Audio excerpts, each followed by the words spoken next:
chapitre 10, on va lire le verset 12.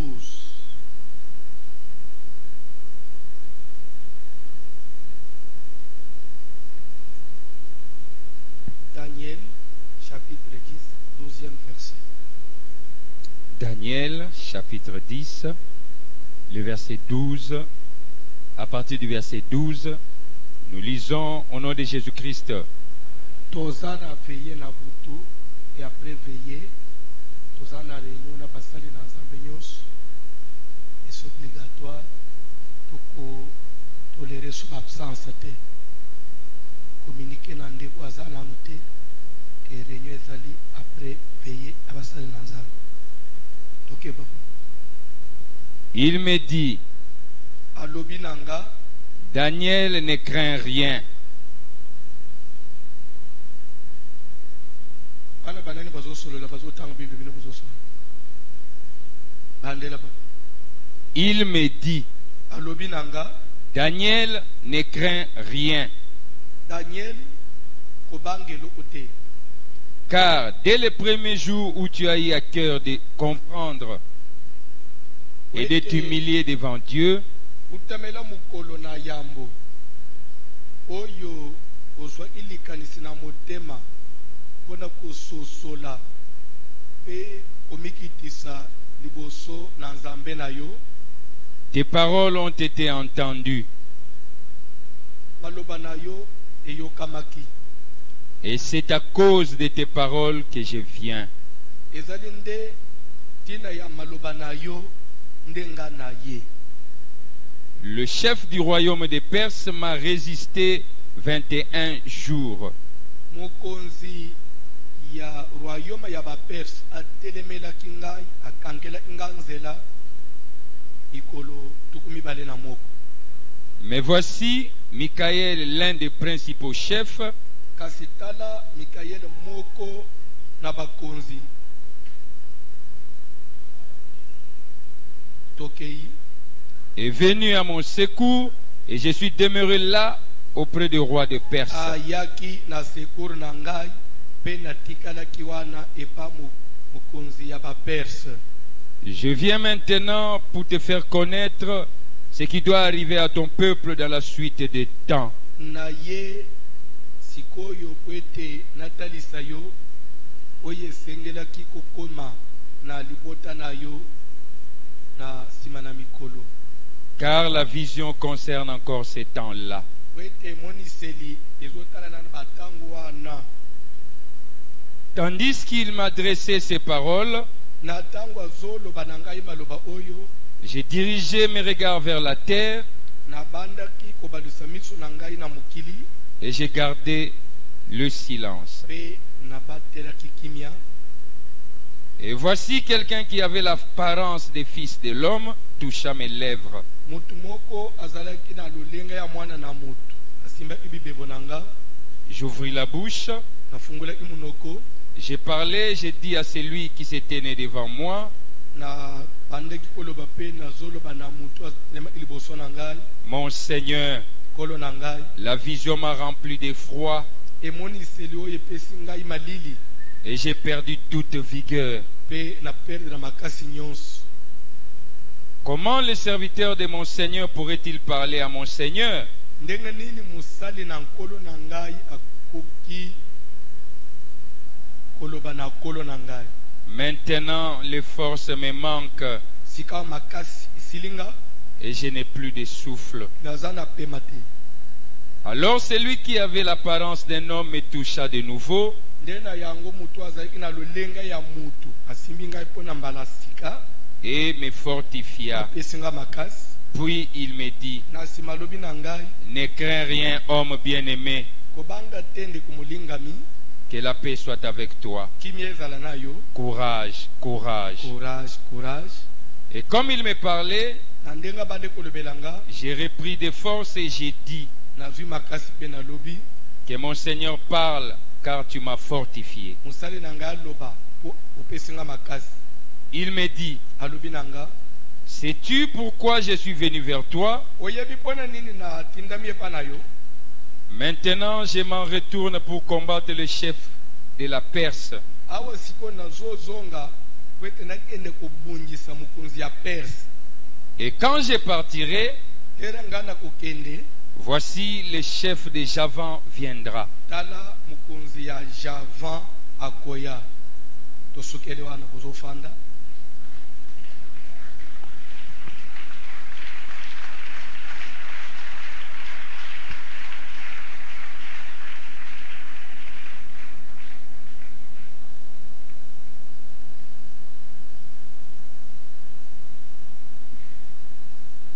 Na zosenga na bandeko oyo balati masque te balata masque.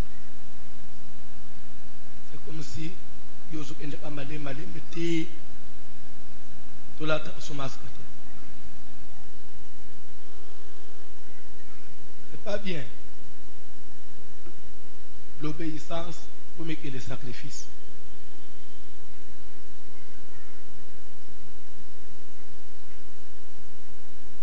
Na kosenga upese biso matoi pendant quelques minutes. Tozana kati na service munene ya dédicace ya ne. Tozo prier, tozo jeûner. Eloko ezo zanga biso par rapport na ba programme mususu ya ba baleleka. C'est seulement que tozo lala na bandako. Zola dans l'église était veillé kaka, mais prière, atéa, service, toujours ça comme il faut. Les lots, tous les 5, je crois, dans un programme, on a aussi dit Moussala, il y a 15 jours, pratiquement 2 semaines. Pour ça, n'a pas cessé. Semaine où tous en ango, surtout comme dimanche, et dimanche au Kuna. Alors l'autre dimanche là, le 3e là, et vous allez la souka et à Moussal. Donc 2 semaines. Thème il y a dédicace pour le 2021, les alliés. Combattre pour la victoire. Combat. On ne peut pas parler de la victoire si on n'a pas combattu. C'est que 2021, Zambé, il faut faire sa victoire. Ils allaient année, il faut monter longa na vie na yo. Et longa wana, et vous t'as na bitumba. Bitumba va préparer kayango. Na passage batangeli biso Daniel chapitre 10, à partir du 12e verset, Bible est que il me dit que Daniel azali na Jérusalem te, azana mabele na bayuda te,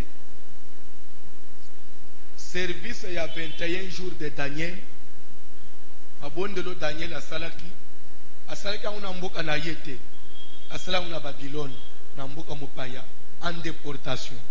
Parce que, Nzamba pese ki bango mu Congo, Babylone ye, bungisi bango, babomi bawe bakoki koboma, bapanzi mboka, et bakangi tous les jeunes garçons, ba jeunes filles, bakeso baziki makasi, bakende na bango, na Babylone, po bakende kosalela bango misala.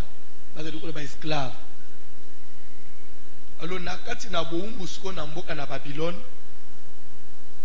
Daniel a zomi retrouvé sous terre, a se pele sous na vie wana te.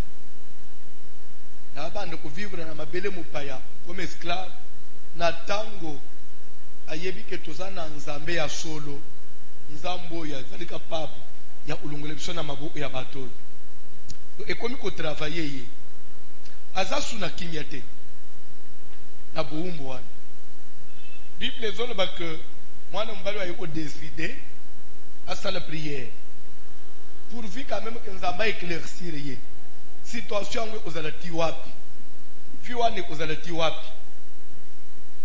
tozabana na nzambe tozana nzambe même ata tozana mabemu utosalaki me tokozonga pe pa na nzambe na biso tosengi bolimbisi nzambe alimbisi biso zongi na mabele na biso tokotikala bawumbu ya bandekoti wapi bango bakonzaka likolo na biso.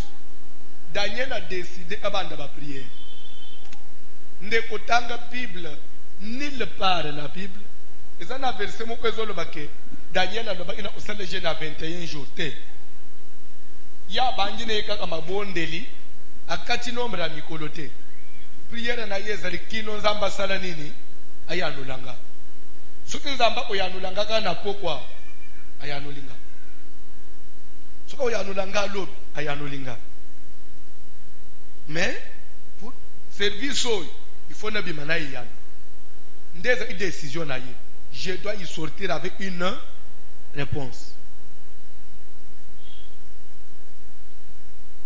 Daniel a vendu prière. Premier jour. Soko tangi na premier verset aux ito komon. Il ne mangeait pas, il ne buvait pas, il n'était pas dans sa maison. Abimaki na ndako service anazo sala una zamba pembenya ibali. Na ma plage una zamba azelo anazo prier wa. Azo luka nzambe.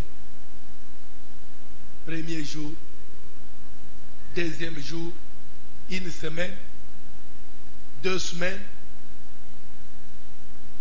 20 jours,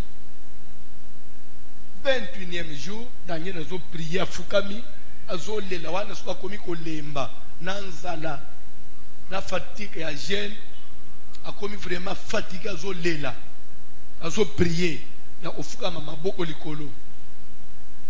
Bible azo a sentir présence ya mutu. Loboko moko ezo simba ye, na maboko eza ilikolo, et bisiye que assez telema likolo. Bible azo lobake asali effort a telemi. Mutu ana bisiye popula ba geno na longola zelo na ba geno a populi. Mutu ana zo ebisa ye boy. Bible dit que la personne qui lui parlait avait l'apparence d'un homme. Il n'était pas moutou. Azoye bisaye, Daniel, homme bien-aimé. Kouta mena mukolo na yambo. Oyo zo imukano. Oyo zo une décision. Oyo se disposaki. Ya koluka nzambe. Pourquoi cette vie se dispose au lukanzambe au sambe la pona makambo kaka jour wana kaka ya liboso wana prière na yo ekomaki utumoko zolanda. C'est-à-dire que si tout pouvait dépendre de Dieu paix la disposition à Daniel, les jeunes là pouvaient prendre fin seulement le premier jour. Pouvait seulement se limiter dans mon bosso. Mais je ne sais. Mais je n'ai que 3 semaines. Et ce que les 3 semaines, il peut déterminer. Na kokata te, ce qui n'a pas été noté. Et il y a nous peut ezoyate. Et il y a nous ezoyate. Nous avons besoin d'anglais motema. Et il y a nous ezoyate. Nous avons besoin d'akanda. Et il y a les oyote, zamba zapre ya koyanolate. Mais ezande na 21e jour l'air anjaye, anjinda zo opese révélation. Pourquoi makambo eumelaki? Pourquoi ils ont 21 jours? Anja zo biseke Daniel, kaka na mukolo na yambu ya ibandeli wana. Prière ese yokamaki. Et d'ailleurs pas seulement yokamaki, na réponse epesamaki. Na lola nzamba yibise ngai telema kende ko répondre na zoya na komi kaka pembenya wana mapata mokonzi ya royaume oyo ya suka onji chef de royaume de Perse, c'est-à-dire que ce chef là ce n'est pas un chef physique, ça se passe na place spirituelle. Est-ce que vous pouvez comprendre? Chef ya royaume de Perse, mais chef spirituel ya mulili. il m'a bloqué pendant 21 jours. Pour ça, na yezala inini na zonga yote kana na itawa mutumu ozolanda si mutumu ozolanda pe ngai pe nazale déterminé na bina kozonga te ngai fole o me pa Daniel yo pe na se na moy déterminé na kokata prière te tinzamba kusala nini akoyanula ngai menzambe oyo fuka meleki na décision asa yanoli me makambo eumeli pona nini soko tali bien na passage oyo makambo ya Daniel ezo umela pona nzambe ou bien pona Daniel pardon pona Daniel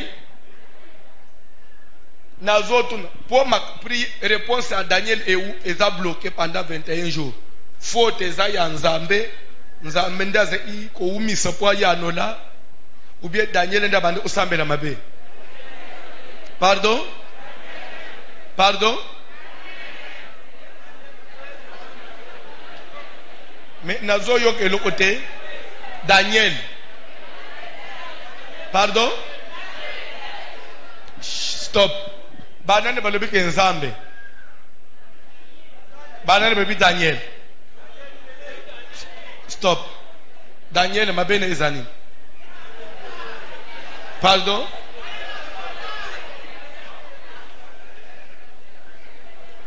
yoka landa bien nazana besoin mutumu kwa comprendre une chose na religion oya kala leto ano na école primaire leto tanga religion je me rappelle maître nabiso tangisa kabiso définition ya prière maître oya biso nepte ya bino peso aloba kanini me oya biso biso ngake la prière c'est un dialogue entre l'homme et son Dieu nde oya bino pe aloba abongo ah mais c'est que batangisa kandenge moko le sambo est allé l'isolo ya mutuna comme pour dire que le sambo est allé kamba batumi bale mwana na nzambe na ye Jésus pa ya yebisi biso que voici donc comment vous devez notre Père qui est c'est que le sambo est allé kamba ya mwana na Daniel avait aussi cette connaissance là. Je suis venu dans la présence de mon père.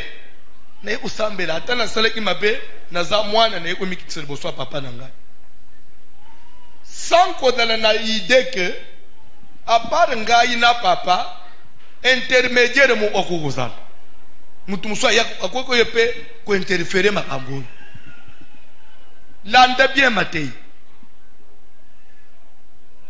Job chapitre 1er sukubanja partir à verset 6.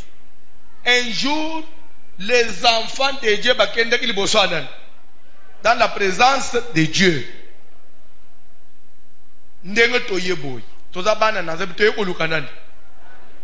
Bande ne bitesku toye kuluka ilo mususu apara nzamba. Ne bitesku yo yeli mutu mususu apara nzamba. Awo toye na mikumba na biso epanani. Epa na Yesu Kristo. Ndenge pe batu ya tango a Job bakende ipe panzamba. Na ide na bango bakanisika likambo ya lusambo za mutu na mais Bible dit que les bafanji po bakutana na nzambe Satan vient aussi. Mutu ya misato zoya oya zala ki même na invitation te asa même pas prévu na programme wana ya ye okota. Pa kota ka ye mu sans demander l'audience. Ayo okota. Ndeno esalama inatangwa Daniel. Daniel a telemi po luka nzambe. Daniel a se disposé nyonso Bible sengi pour prière ya mutu yokama. Daniel a saliam avec toute confiance et pas ensemble. Mais Bible zoba que prière est comme il peut pas ensemble. Parce qu'il y a mutu yeza prière na ye koma et comme il peut. Mais réponse zo yate. Bazo ang réponse. Pone nini bazo ang réponse roi de Perse. Pendant 21 jours. Nde anja zo que le roi de Perse m'a résisté pendant 21 jours. ange Gabriel mutozo banayi biloko wana pe natikala kiwana bloqué par l'ange jusqu'à ce que un des principaux chefs de l'armée de céleste, Michel, c'est lui qui est venu à mon secours. Ayewana a menacé au roi de Perse. Le roi de Perse a fungoli nzela nde na leki. Nde na komi epana yo. Amen. Mutu moko azolanda. Ange azoba kisele yebo. Awa na komi pona silisa na yo. Nazozonga. Kozozonga nazozonga lola te. Na kesko bitumba. Na keko combattre muto ya kangele nganzela pendant 21 jours.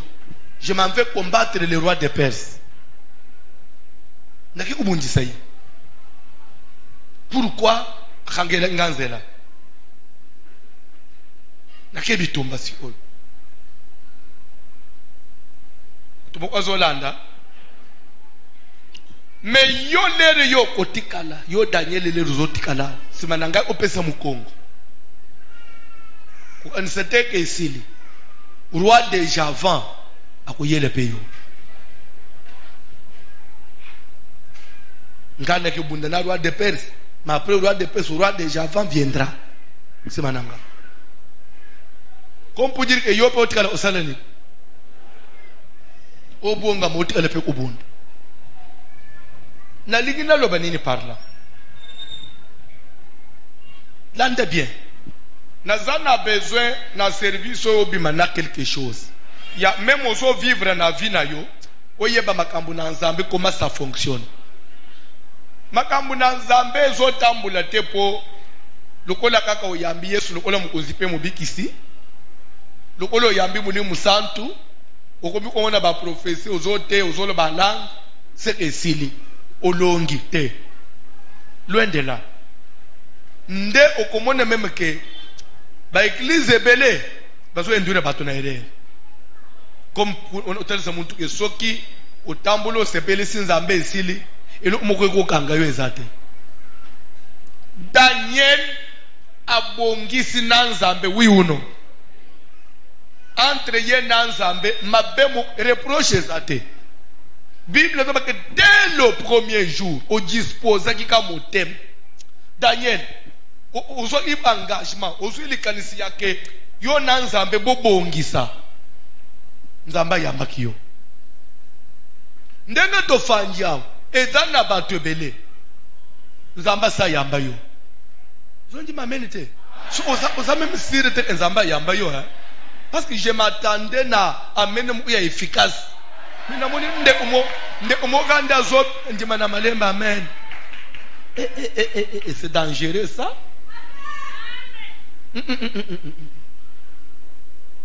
na koza na zo te bato basa même sire na nzambe te c'est très dangereux. Je disais ceci ebele ya bato ba oyo basa sincere na nzambe nzamba sa yamba ba pe lo sambo na yo epa na nzambe ekomaka tongo mijipo mais esenge de comprendre que likambo na nzambe ezo suka kaka entre mwana na nzambe ndenga batangisa ibisote ezana mutu moko yaka ko intervenir oyo yazalaki prévu na programme te roi de Perse Satan Lucifer. Lui, il intervient dans le moment où même on s'attendait.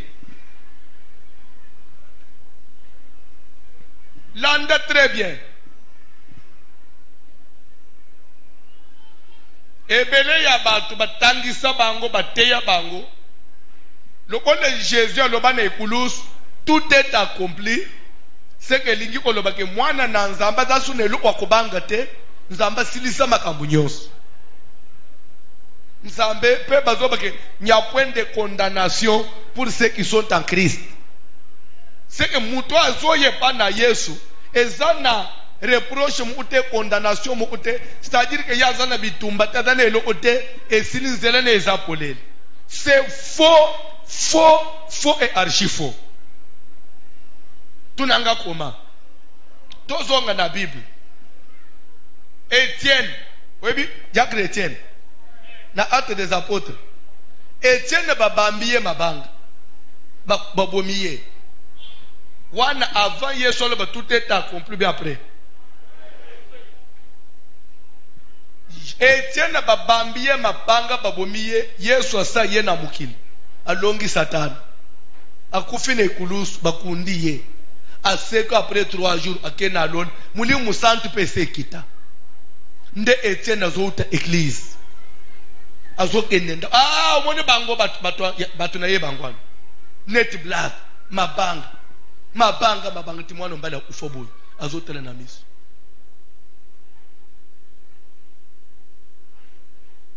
Ya ye prière à salaki ya munene Seigneur, je remets mon âme entre tes mains. Lokola papa na bisomoko on a le bac à jour wana que anaenda veiller mikolo nyonso awa na jour avait depuis veiller katania de bazoela ngaki azobela makasi kilibumu evimba. Hier je crois que Moïse a envoyé un téléphone ba opérer qui est opération presque bangongebele lobinda bimina na koma abenga na téléphone albi Pasteur François oyo teya atomona kalisolo na vivra alobi na mikolo na salaki na zo miyeba te na koma wana. J'ai vu mes grands frères, j'ai vu certaines personnes de ma famille. Que je ne pouvais pas imaginer. J'ai reconnu certains visages. Balati noir. Bakangingalo le prisonnier. Bazok endenangai. Bagene utenga na mboka moko ya mulili. Alobi, lere bazok endenangai.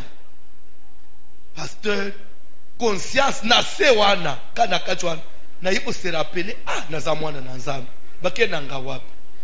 C'est que na kufi na lobby ne na se rappeler na matia na yo na sewa na omeko le baka. Seigneur, je remets mon esprit entre tes mains.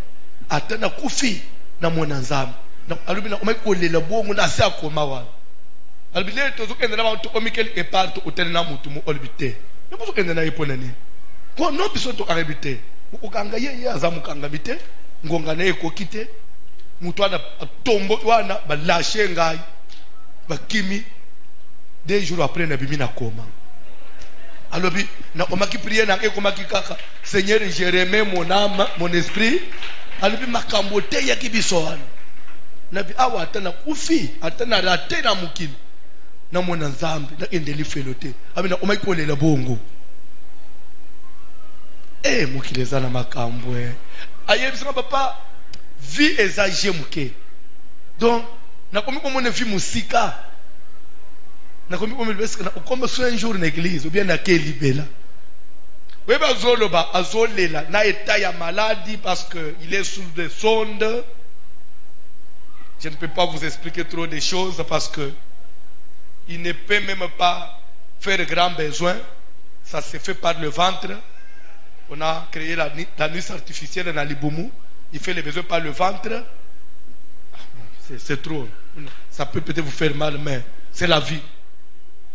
Et il doit rester dans cette état pendant plus de 3 mois. C'est normal. Après, bakanga l'Iboumou.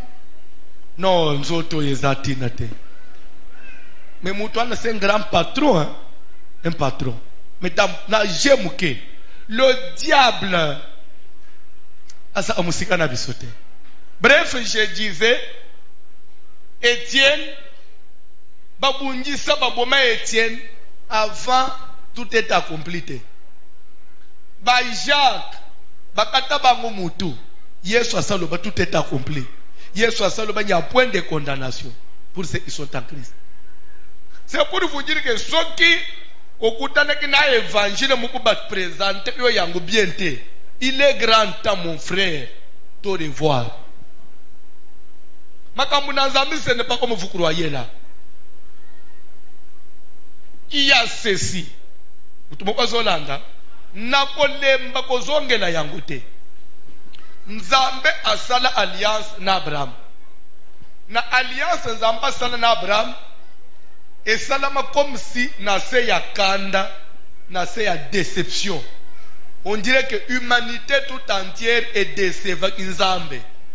Nzambe a trouvé mutumo ukombo na Abraham qui pouvait kundima nyonso ya zolo. Ndeba yo ali bangu nubele basala alliance. Nzambe ibisi atamukile mumbetraire ngai. On fait alliance avec toi. Natika la Nzambe na yo, pe ya bana na yo, yo potika la musali na ngai. Mukili mobimba basala ma amunaba. L'alliance Nzambe asala na Abraham. Et depuis lors, Dieu a dit à Nzambe ya Abraham, na ya bana ya Abraham. C'est pourquoi on dit Dieu d'Abraham, d'Isaac et de Jacob.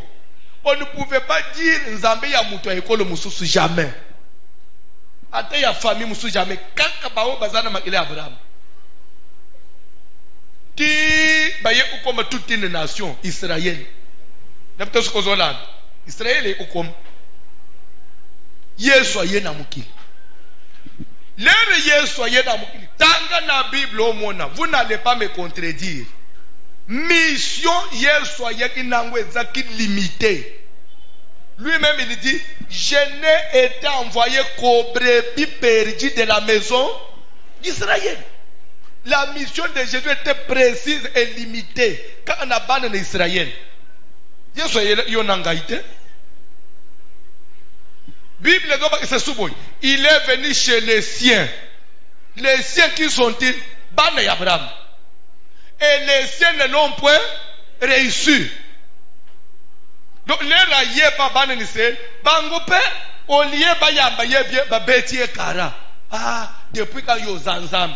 Yo to moni kan denga mama ne mno ba njise miawo le loko mizam. Ameka bwa alunga una tu exagère. Kalo ba Moïse ba le ba peyo. A su sous déception et pas ban en Israël. Et c'est ce qui lui a permis de violer l'alliance qu'il avait fait avec Abraham. Il a violé l'alliance. Il s'est tourné maintenant vers toutes les nations. Il a lobby à tous ceux qui l'ont reçu. Il leur donne le pouvoir de devenir, de devenir enfant de Dieu. Ça veut dire que avant cela, ne pouvait être appelé enfant de Dieu que fils d'Abraham. Mais maintenant en Jésus, à travers sa mort, à travers le sacrifice de la croix, Dieu a rompu l'alliance avec Abraham. Il a élargi cette alliance. Que n'importe quelle race, quel peuple, à travers l'acceptation il y a Jésus, vous recevez le statut ya bana en Israël. C'est ce que nous recevons. Et sur ce plan-là, il n'y a pas une autre dette à payer. Parce qu'il a tout accompli sur ce plan-là. Il n'y a pas une autre reproche, une autre condamnation. Quelqu'un ne peut pas venir t'accuser. Oh, comment toi tu parles de Dieu parce que tu n'as pas le sang d'Abraham. Non, il n'y a pas de condamnation de ce côté-là. Parce que celui qui a fait le travail là, il l'a accompli parfaitement. Il n'y a pas de tâche. C'est uniquement sur ce plan-là. Maintenant, il y a une vie sur terre. Réalité, il y a Moukine. Même si Abraham, il y a statue de Nazam. Mais il y a en Égypte. Statue de Nazam est empêché. Tout comme il y a les ressources statue de Nazam. Et quand il y a empêché, il y a empêché. Est-ce que vous comprenez de place? C'est comme ça maintenant que nous venons après la foi, nous pouvons parler de la délivrance. Ça n'a pas, il n'y a pas à confondre avec le salut éternel. Le salut là, il n'y a personne qui peut encore travailler pour ton salut. Le salut, Jésus l'a accompli une fois pour tout. À condition seulement tel que tu es là, tu ouvres ton cœur, que tu dises à Jésus, rentre dans mon cœur. Parce qu'il dit, je me tiens à la porte et je frappe. Si quelqu'un entend ma voix, ouvre, j'entrerai chez lui et je souperai avec lui. Ce soir, si tu ouvres ton cœur, Jésus rentre, il va commencer à manger avec toi. C'est-à-dire, il va rester là, il va devenir ton ami. Mais à part ça, c'est sur le plan spirituel, la loi de l'esprit. Il sauve ton âme, ton esprit. Maintenant, quand tu amènes dans Mokiliao, le monde lui-même, la terre tout entière, la terre a été maudite par Dieu. Moutou mon côté, a kobik parfaitement, a kobik aisance, na Mokili parce qu'il y a Yesu, et que Asana il s'inquiétait parce qu'il y a Yesu, mais tout en étant sur terre. Alors, si tel était le cas, et que bateau ba yambi Yesu, baza suna proma ya s'inquiétait. Alors pourquoi Nzamba kolinga détruire Mabele? Parce que Mabele, pourquoi bazo ko détruire Mabele? Parce que même bateau yambi Yesu, mais na mukilo o souffrir kaka, pour mukili yango moko eza déjà na problème. Des raisons pour laquelle Nzamba zola kaka kolongola biso na Mabele ko enlever biso. Pourquoi il vient nous enlever? Et de deux, bozolanda, quand on dit enlever, en d'autres français, ça veut dire ôter. En d'autres français, ça veut dire voler. En d'autres termes, ça veut dire prendre à l'insu. Yamukolo et l'ok, oui ou non? Ce que c'est qu'on a changé ma destination, oui ou non? Contre ma volonté,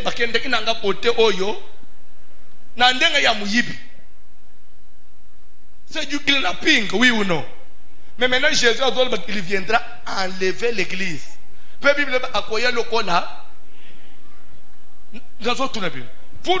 il faut y avoir un statut à Mouyibi?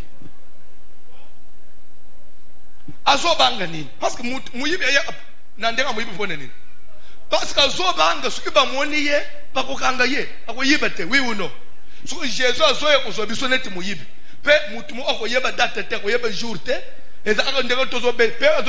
Ça se fera dans un clin d'œil. Quand il soit pas opération super saline.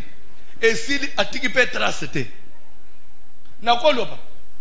pourquoi Zoya bon? Et de deux, croyez qu'on soit bisous le col mouyibiwan. Bible ma colonaye et qu'on y a ta mukilité. Azo soukele na mapata. Nda benji ka biso apate wana tokelon. Mais pourquoi Zoya te na mukila lebi ngayo?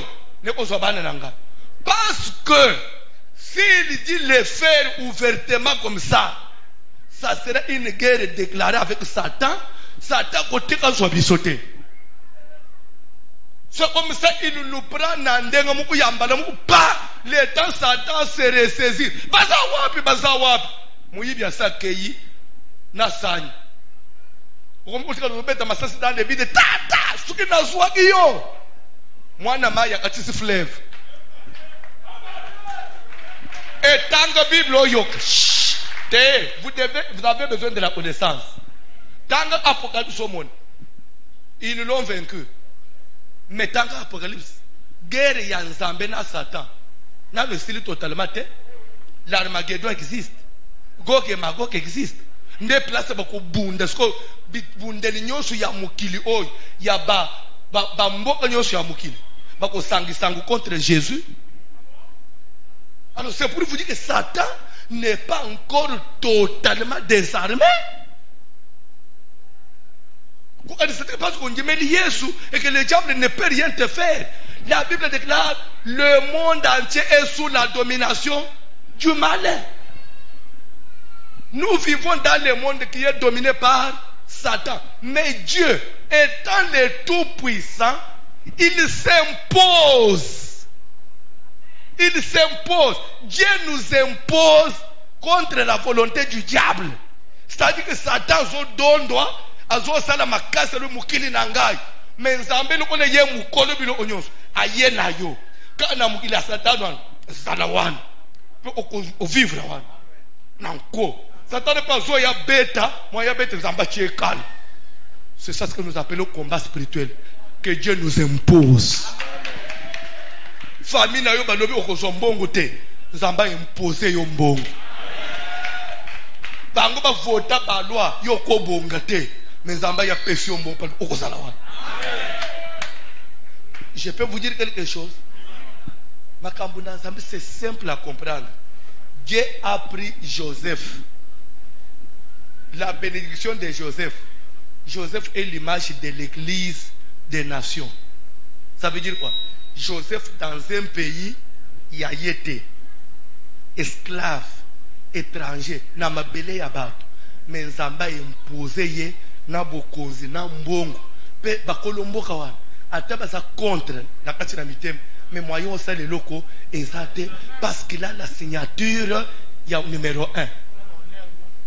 Vous comprenez? Si vous avez un cortège, vous avez un pays, vous avez un cortège, esclave, vous avez un nid. Si vous avez un problème de pharaon, vous avez un télémica. Ate bosa, yo alisika na Egypte wana, ba prof université ba ndeko silikate. C'est quoi ça? Après tout. Mais parce que mouto a imposé que c'est le roi. Yo kolobani. Ndenga mo onanga inayo. Biso toza ba Joseph, monde entier za Egypte mabele ya batu ya Satan. Na ba occultiste. So pharaon de Nzambe numéro 1.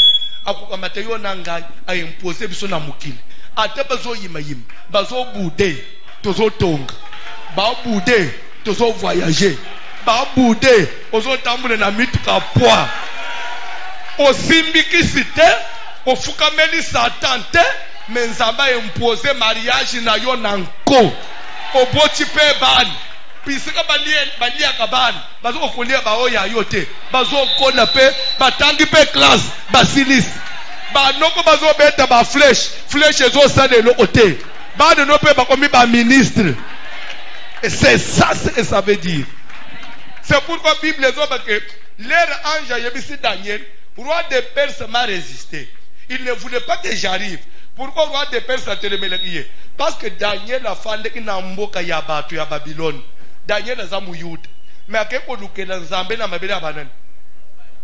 Nzambe azolu Nzambe ya Bayuda. Il fallait zonga lukele na mboka na ye. Bazana mboka muso luki. Nde fara nani roi de Perse lobi okoleka wate. Ebisi ange. Wesa epanangai. Mabele na yo eza Israël. Ici c'est moi. Nda bloqué 21 jours. Mikaël muto abitumbalera ye. A menacé roi de Perse. Na boye ba problème bo le kakaka. Nde ba imposer Daniel. C'est-à-dire que par la voie ya combat oko imposer vie na yo. Na bisiko yo balinga kite. Par la voie ya combat. C'est pourquoi Gabriel a joué sur Daniel, l'air Michel a yé. Oui, Michel. Michel a zanan. Oh, il y a un monde qui n'a Apocalypse 12, 7 na lona na ba ange. Oh, il y a un dragon. Nda yé isuko yé le roi de Perse. Le roi de Perse, muto beta ki biso na lona. Apakati mbango tikinzela. Il faut muto na intervenir na vie na yo. Nous avons Michel Obazolo Bawan. C'est lui Jésus-Christ, notre chef. Il faut engager Jésus dans ton combat, dans le combat de ta famille. Pour ta famille, on dit Yesu. Oui, okosala okosambela okosala nyos mokomona bolamute. Bakosi. Bisope to lobi to omona bolamu nanko.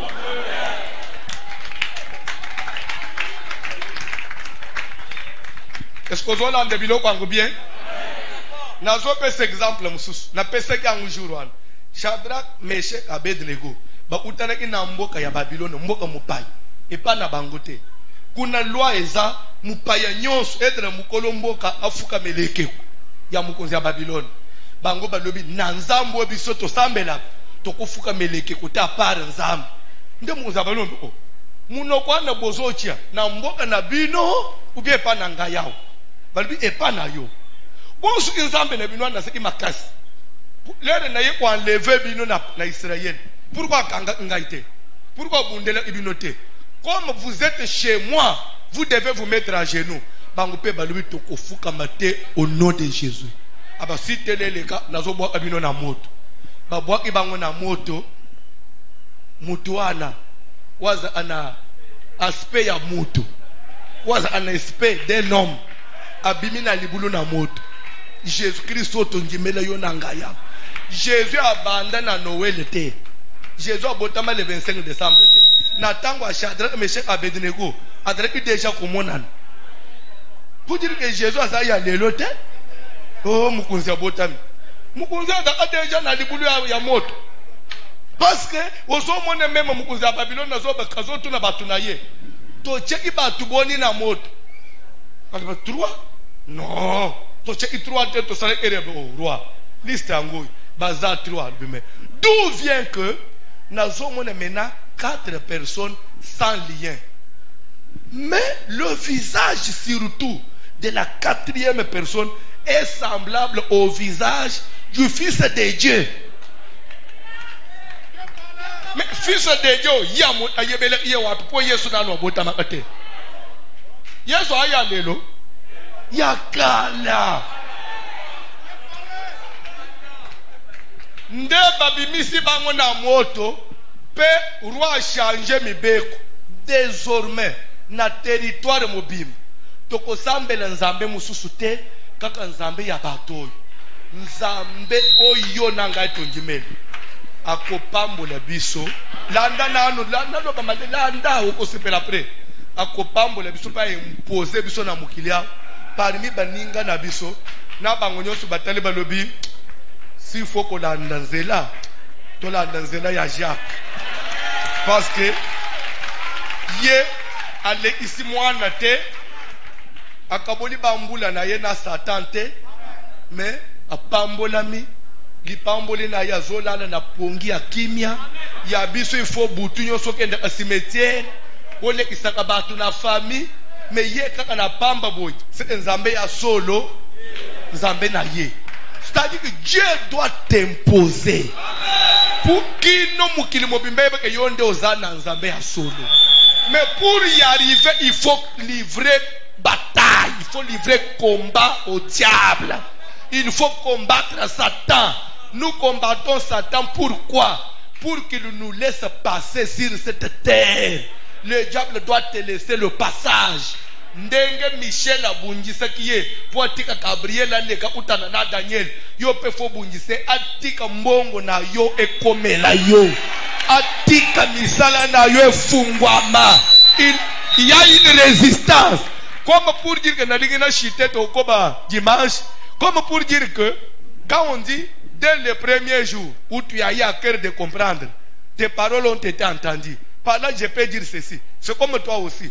Dès le premier jour, on a conscience et on a délivrance. Délivrance, nous avons se libérer. Mais ce que aussi mbati les autres japonais, résistance ya baloi ya famille, na kindo ya famille na yo. Bali yete, apo pone nini yete, apo yekende obonga ndengwana yete, abatu mususu biso toloba yete. Il faut sikoyo persévérance na yo, na insistance na yo.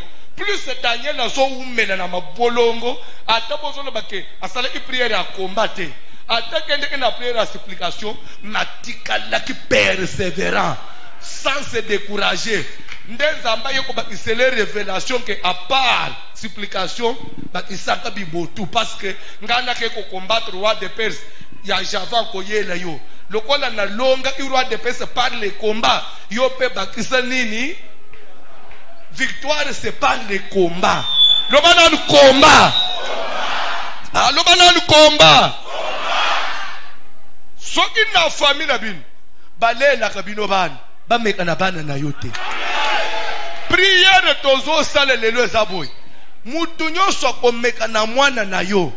Kombo na ye Lilita. Kombo na ye Lilita.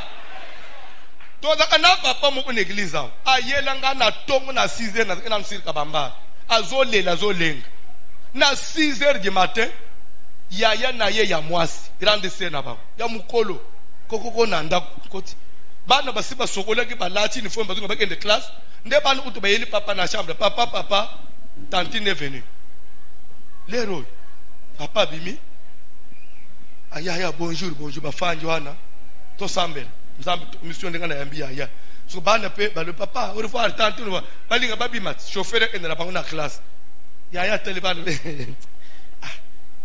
makam sus makam wa mukini webike na biso nyonso na famille ndenga papa na biso botele biso ndenga to bala to bota biso nyonso to sokunda mwana mu omibale etikalika yondela no ufela mwana te so azona ba maloba wana siri kwa likolo bana oyo bana ya leki na yo balakiye ba machina voate ke utika bangona class 1 oyo na nokunda te biso nyonso tokunda mo omi bale etikala ka oyo na nokunda te soko to analyze ngwate ke batu mwindo elingi ko loba nini seke yope okunda to sala nini nazo tu ne bino eza uniforme tu photo la te biso nyonso soki Jacob akufela bana alobi so peto ufela Jacob oboti bana bona akunji combien so yo baza combien fokunda soki Jacob okunda kamoko 12 tribus lingaki ko isama omoni bano yo nzamba pesi yo mwana na mwana c'est une tribu moko ta koki kolungwa parce que tribu moko ya Israël ekoki kolungwa te soki batelemi na kindo bazana place bakokotela te aloba na nfa bazana tulo bakokotela te admetonge Isakara kufa tribu ya Isakara ingeza la wapi admetonge Benjamin kufa tribu ya Benjamin ingeza la wapi admetonge Joseph kufa ndenga bateka kiyewana demi tribu ya Manasseh na Ephraim ingeza la wapi n'accepte pas de perdre. Je dis bien, n'accepte pas de perdre. Les dieux de la Bible dans Nzambe y a perte. D'ailleurs, pour vous ajouter une connaissance, Job a fait le combien 10. L'ère a zongeli Nzambe, a tuni Nzambe, nga ina banga kayo. Na sala kanyo so yo lobaka. Ndega usengi, mais lelo au permettre bana na ngaba kufa 10. Nzamba telema bite Job, eza faute na ote, na zo réparer. Nzamba zo combien? Nzamba zo ke bana boni. Yo moni Nzamba zongi sinefa lobi kembo to zongi satanef Nzamba zongi 10 kitoko koleka ba yo basala kinini pour dire que chez Dieu il n'y a pas de perte. Si on veut te croire à une perte il faut dire non. Si on veut te croire Nzambe mutape saka na siliki telema likolo na zakanda mape na kanda mape omona tambongo na yo Nzamba zo pesa yo ko perdre ngote perdre ngote biso to zo zele Nzamba ba kisel kola yo zana a uzongi mamene mu faible les deux ont salle prière ozo salle prière le boko na Nzambe kita roi de Perse biso nyo so bazo tele mi résistance que yo bongate yo koma na destination okota na destiné na yo te makamu nyonso akitoko Nzamba alaka yo oviva kangote va kangote ozaka kolelele vie kaka ya olelele lokola Daniel na Babylone jamais moto ekita to sambele na kombo na Jésus.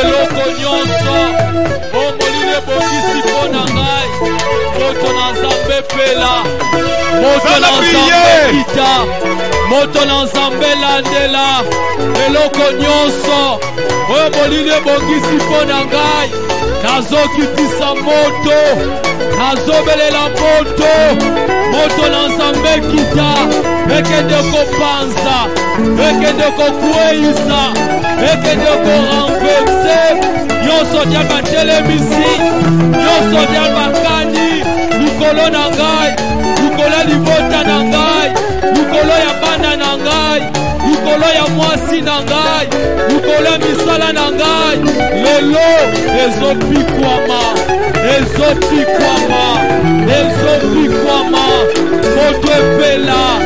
moto epela au nom de Jésus moto na Nzambe le feu de Dieu le feu dévorant le feu de l'Éternel nazokitisa moto oyo nyonso molile ezokana mpona kosurprendre ngai lelo ezopanzana moto epela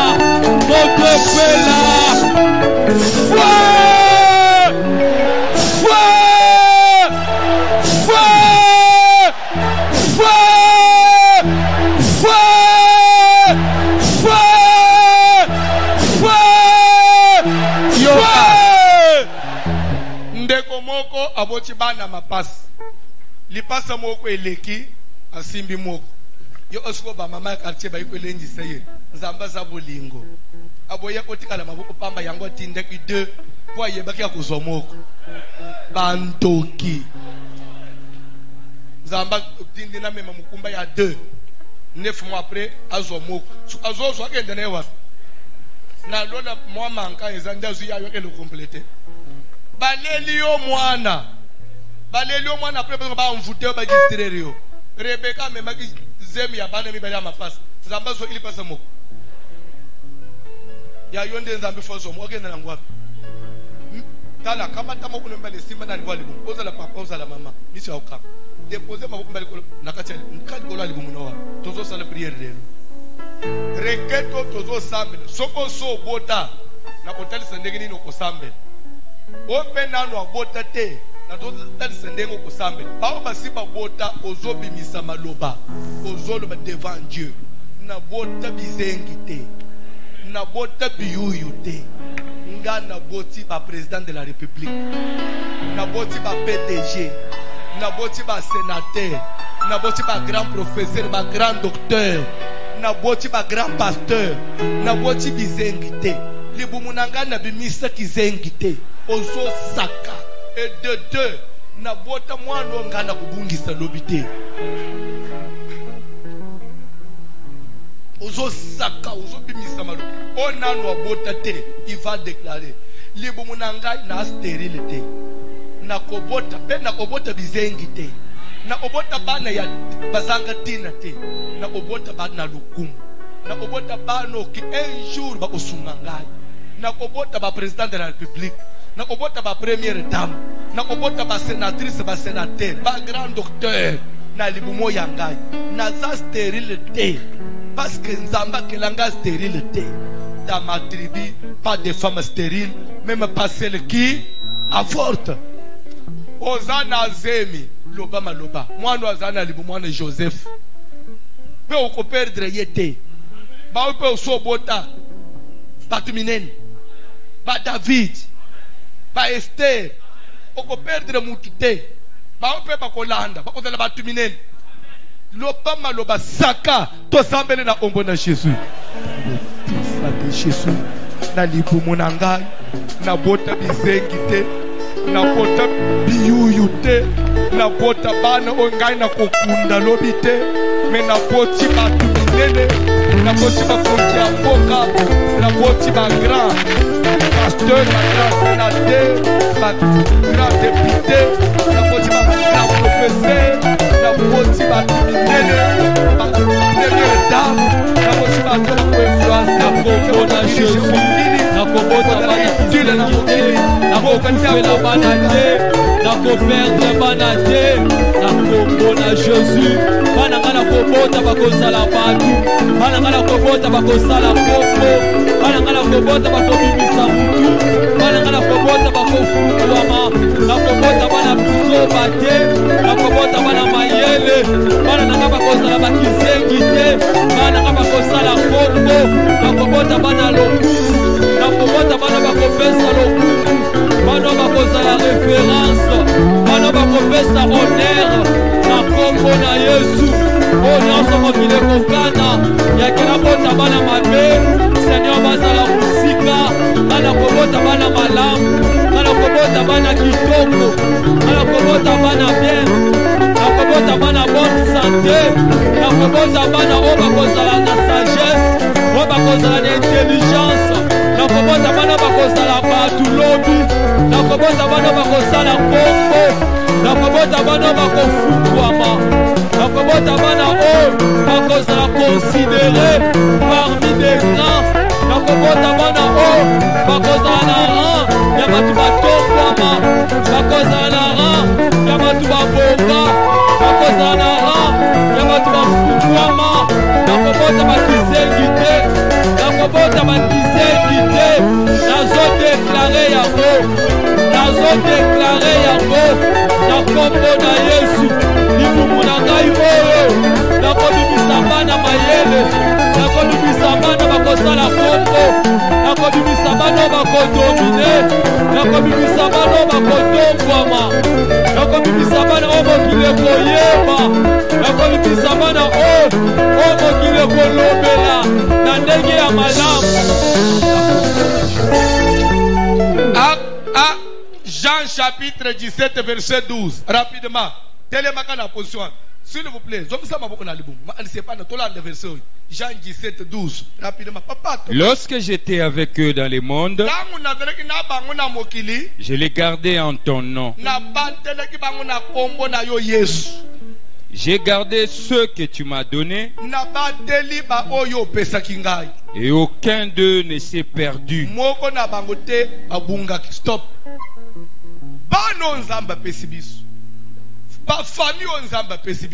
Il faut te garder dans le nom de Jésus.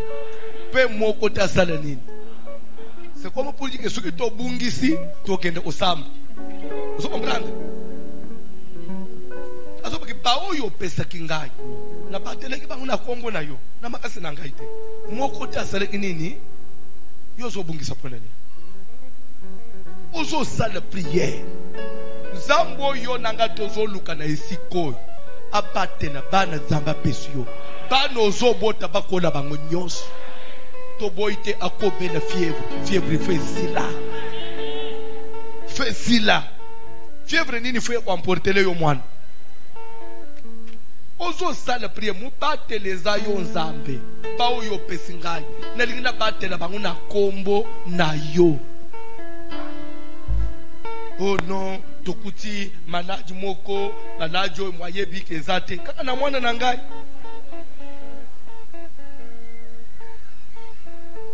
Kaka na mubali na yo. Kaka na mwasi na yo. Vous me servirez et j'éloignerai la maladie du milieu. C'est la parole de Dieu, papa. Ndenga nazote yao. Papa, nalali na se nazobeli. Lobi na kwebote bino. Bino nyosu bolali nanda ubobeli. Na otena. Il y a église parce qu'il y a pasteur. Il y a pasteur parce qu'il y a des fidèles. So yo obande oye prière te po okotanda.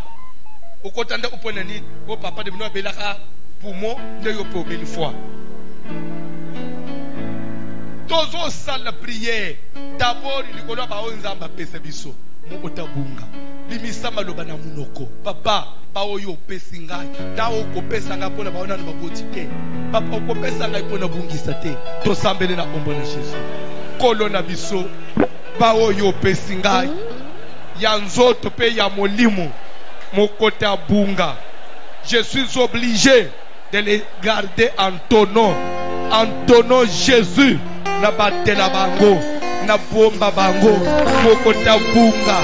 Bana ya molimo, bana ya nzoto, onyo sio pesingai, mokota bunga, na kombo na Jésus, na garde bango, na kombo na Jésus, bana na ngai, na bomba bango na kombo na Yesu, na bomba bango na makila na Yesu, na bomba bango na elonga na Yesu, na bomba bango na kombo na Yesu, au nom de Jésus, pour bébé ya sacrifice, pour bébé ya kufa, bana motini, na kito kia libota na ngai. Akongezeli susu wapie yote maloba ya bomo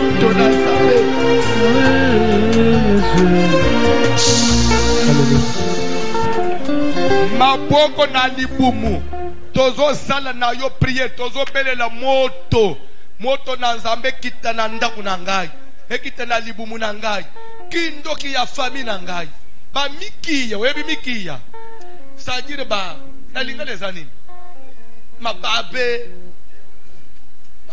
tutu ya famille na ngai ekomemela nga bana te onot moto ekita bitumba famille na ngai na bana na ngai te na bana ngai na kobota te moto feu de Dieu napele na moto kindoki ya famille bitumba ya libota bitumba ya baboti na ngai ya bandeko na ngai ya famille na ngai na bana na ngai te na bana na ngai te nazopele na moto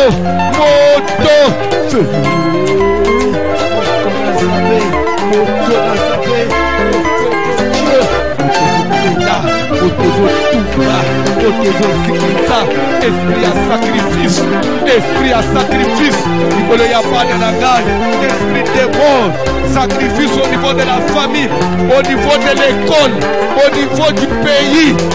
Vive au nom de Jésus. Auto Nazaré, nous sommes détruits, où il y a un sacrifice, nous sommes détruits, où il y a un sacrifice, auto Nazaré, Zikisa, auto Tumba, le feu de Dieu, Isala ya Bolini, Isala ya Bundoki, ya Kisi, ya Minakeli Mabe, Moto, dans le Jésus, dans le puissant de Jésus.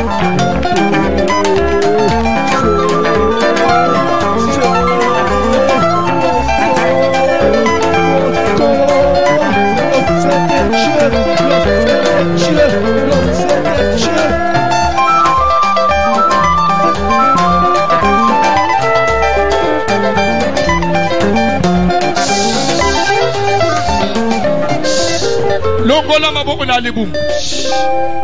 Longola maboko na libum. Nazolinga siko maboko no mibale wana. Otombola ngolikolo. Zamba pesio maboko oyo. Pona nzela maboko oyo. Okoma pe mutu a mutu ya na mokili. Maboko na we esala mbongo. Maboko na we esala musala. Musala wana pe epeso valeur. Musala wana pe esala koza la personne moko bazo respecter. Nani akangi maboko na yo po yangwe pambula mate. Nana lokaka maboko na yo po yango ate simbi eloko efuluka te. Aza nani maloba nini baloba likolo maboko ya yo naza na bezo bimisa maloba na kombo na Yesu moto ekita na maboko na yo ekende de sala misale mata maboko na sala misale efuluka maboko ya maboto maboko na ngayele kana moto kindo kiyoso maloba ya matulini maloba ya motutu maloba ya kintoki nikolo ya misala na ngai nikolo ya maboko na ngai kwende ngai na kende liboso te ngai na mata te ngai na fungwa mate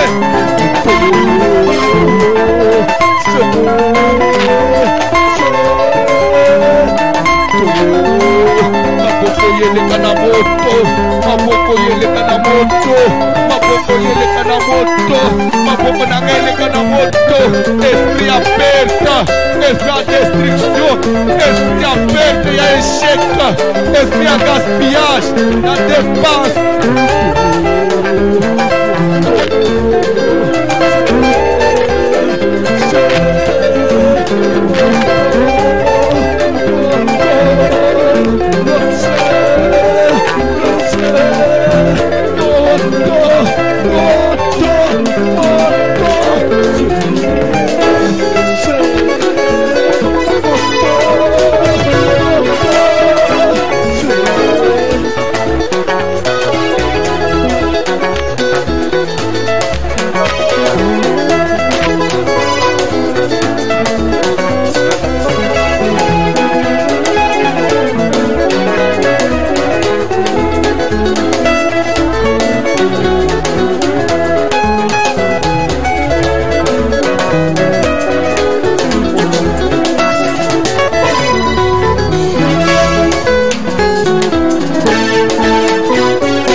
souhaite une heureuse année.